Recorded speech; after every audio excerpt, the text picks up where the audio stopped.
different buckets. That's the way we view the draft plans for the Arizona Cardinals. Is it a double down of what they have done so far in free agency, or has free agency freed them up to pivot's maybe not the right word, but to go in a different direction, right? To not double down, to explore something different. Wide receiver, corner, offensive line, thinking more in the long term, thinking more maybe beyond 2025, allows them to have some more flexibility. Those are the two buckets. A double down, defensive line, edge, we're going to continue to take that swing. Or are we able to look beyond what our immediate needs were entering this offseason? We kind of brought that to you yesterday of the new framing for us of how we are going to look at the NFL draft. Well, there are a bunch of names in the draft space that you stop what you're doing and you read their mocks because they're either talking to people or they've just been doing it a long time. And so when they mock somebody to your favorite team, you just stop and you pay attention and you file it away. And two of those names, Mel Kiper Jr., Daniel Jeremiah, today both dropped new updated versions of their mock draft. And both chose one of these paths. They both put themselves into one of these buckets. Mel Kiper, in his mock draft today, with the 16th overall pick, gave the Cardinals the Michigan corner Will Johnson. Called it a value pick. So there's Mel Kiper, not doubling down, looking at what they did in free agency and saying, listen, the value on this board, Will Johnson falling all the way here to 16, can't pass up a talent like this, a guy who might be a top 10 pick, had an injury, not passing this guy up. The Cardinals could use maybe an upgrade at corner. Garrett Williams in the slot. Outside, probably could use a little bit of an upgrade. He points out that last year, opponents completed 68.6% of their passes against the Cardinals, and the Cardinals were one of 9 teams that had less than 10 interceptions. So there is his reasoning for making the pick, but putting himself into one of the two camps, one of the two buckets. I'm not doubling down. Shamar Stewart, the defensive end out of Texas A&M, on the board. Derek Harmon, the defensive tackle out of Oregon, on the board. Players that fit the double down. Kenneth Grant, the defensive tackle from Michigan, goes number 30 to Buffalo. So if he wanted to double down, if he wanted to go down that pathway, there were players that made sense. Grant makes a ton of sense. Stewart makes some sense. Both of those guys fit what the Cardinals would want to do and are at positions of need. So there is Mel Kiper Jr., not doubling down, going in a totally new direction. Then you have Daniel Jeremiah's mock draft, version 3.0 that dropped this morning. And what does he have doing with the 16th overall pick? He has the Cardinals taking an interior offensive lineman. And I don't expect many of you to have watched a lot of North Dakota State football, but he has them taking Gray Zabel, the interior O-line, the senior from North Dakota State. This is what DJ had to say about this pick. Quote, there will be quite a few teams targeting Zabel in this area of the draft. He's had a great process from his final college season to the Senior Bowl to the NFL scouting combine, end quote.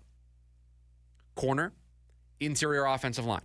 Now, in DJ's mock draft, Mike Green, the edge out of Marshall, available. You had, looking at other players, Derek Harmon, the D-tackle out of Oregon we mentioned, available. Kenneth Grant, also available. So Shamar Stewart goes pick number 32. Again, if you really wanted to double down, if you really viewed what the Cardinals did in free agency as just a start and that you needed to do more, the opportunity is there. The players were there in both of these mock drafts to go down that road. Both passed. Both chose to address something else that maybe is not a primary need, but maybe is a secondary need, or something that is planning for the long term beyond 2025. And so I wonder if this is going to become a popular position that we see people take in their mock drafts. That they see what the Cardinals did in free agency, they see the big investments in Josh Sweat, They see the big investments in guys like Dalvin Tomlinson, and they say, okay, the Cardinals may go back to that well, but it might not be with the 16th overall pick. It might be in round 2. It might be in round 3. It might be on day 2 or day 3 of the draft, that they're not going to force the issue with the 16th overall pick, and they may go for a position that isn't as deep. Because if there are 2 positions in this class from everybody that I talk to that covers the draft, if there are 2 positions that are relatively deep on the defensive side, it's edge and D tackle. Really nice depth that you could probably swing in the 2nd and 3rd rounds at those positions. So that's what might be pointing people towards going into the bucket of they signed Sweat, they signed Tomlinson. They're not going to spend big money. They're not going to spend big-time draft capital on those guys at those positions. They're not going to do it. They're going to wait till day 2, day 3, round 2, round 3, and make their moves there. And I will tell you, of these 2 mock drafts, there's one thing that I kind of like more than the other. I kind of like the argument because you worked on the trenches in free agency with a defensive tackle. I like the idea of attacking the trenches on the offensive side of the ball. There's a really good argument that now you probably feel more comfortable with your defense. Perfect? No. Comfortable? Yes. There is a really nice argument to using the 16th overall pick to grabbing a Jonah Williams replacement for 2026, for grabbing a long-term option at your guard spot. There's a nice argument to be made of, we like what we've done defensively. We've gotten better. We're going to still take swings in the 2nd and 3rd rounds and on day 3, and we're going to add to this group. But there are some can't-miss talents along that offensive line that aren't going to get to us in the 2nd round, that aren't going to get to us in the 3rd round. And I'm here to tell you, you are never going to make me upset when you pick an offensive lineman. If you use a 1st-round pick on an offensive lineman, there's really not a whole lot I can say about it that I would be negative on. You got to protect your quarterback, whether it's Kyler Murray or somebody else. Left tackle is a 5-pillar position. Now, you've got that box checked, but you need 5 good offensive linemen. And so when in doubt, drafting in the trenches, when in doubt, erring on the side of, I want to protect my quarterback, that's not a bad default. That's not a bad fallback default option for you in the draft. If your position of, all right, we'll see what's going on with wide receivers, we'll see what's going on with corners, but worst case scenario, we don't like the board, we don't love the way the players have fallen to us, we're not getting some great trade offers. You know what? If we have to stay and make a selection, I'm going to pick a trench player, I'm going to pick somebody along the offensive line. That's not a bad philosophy to follow.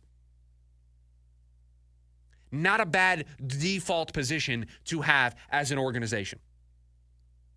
And so, if you saw Daniel Jeremiah's mock draft today and you didn't know who Gray Zubel was, I don't blame you. But if you were also a little confused about why they would go along the offensive line, maybe the case that I just made convinces you to understand it a little bit more. 2 buckets.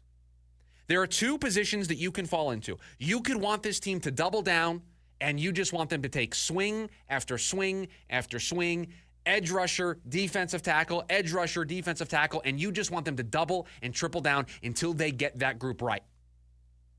Or there's the other group of, you saw what they did in free agency, and you're willing to say, okay, you don't have to force it. You don't have to force it at 16. You want to pick a wide receiver that falls? You want to pick a corner in Will Johnson if he falls? If somebody that's just a can't-miss prospect all of a sudden falls for whatever reason? And don't tell me that it can't happen. Players fall all the time for the most random of reasons. And so if a player falls and you want the Cardinals to jump on that opportunity, I can't blame you for thinking that either. Those are the 2 camps that you can find yourself in ahead of the 2025 NFL draft and ahead of the Cardinals picking with the 16th overall pick. And you're not going to catch me being upset with a team if their fallback position is, okay, we've done what we needed to do in free agency, let's take a swing on the offensive line. You can do a lot worse with the 16th overall pick. There's a lot worse decisions they can make with that selection than drafting any of the interior or tackle options that are available when it comes to the NFL draft. But 2 mock drafts from 2 people who are in the know, are talking to people, are gathering information. They're both pointing the Cardinals right now away from edge and D tackle. I found that very interesting this morning. Those 2 guys are putting themselves into one camp right now. As this process evolves, could they move back to the other camp? Surely. But right now, they are firmly putting themselves in the camp of, I don't think it's a lock that the Cardinals take an edge or a defensive tackle with the 16th overall pick.